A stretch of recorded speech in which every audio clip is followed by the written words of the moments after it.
was one woman who came who hadn't been able to lift her arm for a decade. So for 10 years, she couldn't lift her arm. She came and used one of our patches, and an hour later, she came back to me and lifted up her arm, and she was just like blown away.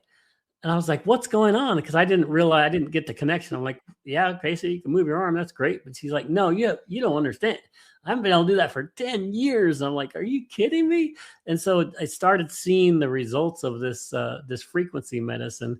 And it was just so exciting. I was like, I got to help people. And so I created the podcast just to help people with pain.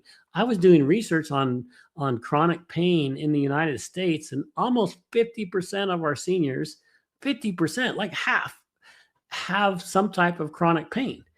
And I'm like, well, that sucks. Who wants to live in pain? I don't like to live. Do you like to live in pain, Ryan? It sucks, right? Pain sucks. Yeah.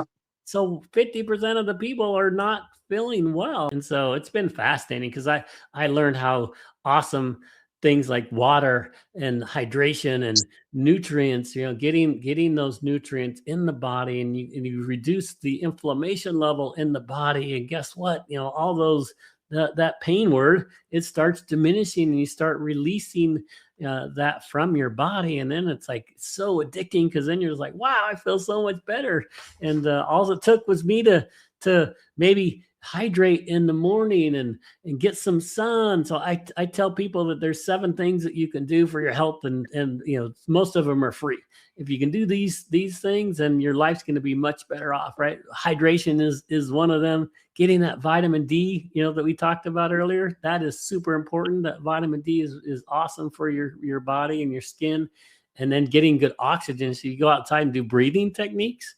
You can do for 7 minutes, if you do an actual programmatic way to do breathing. It's called the Wim Hof method is one of them. There's lots of different methods, but go do some research on Wim Hof, WIMHOFF, and look at his breathing techniques. If you do his breathing techniques for 7 minutes a day, you can elongate your life by 7 years. So you get 7 years of your life just by breathing right, and so that's pretty crazy. Then I learned about grounding. I thought grounding was dumb. My wife would go out and say, oh, you need to put, I was like, come on, I don't need to put my feet on the ground. Then I learned how your body just charges negative energy through the earth, and then it recharges with positive energy. And all you had to do is take your socks and shoes off and get your feet on God's given earth, so that, and then the nutrients we talked about. Movement, right? This some of the basic things, right? Just actually moving really is important. Instead of just sitting on the couch, actually move and do things.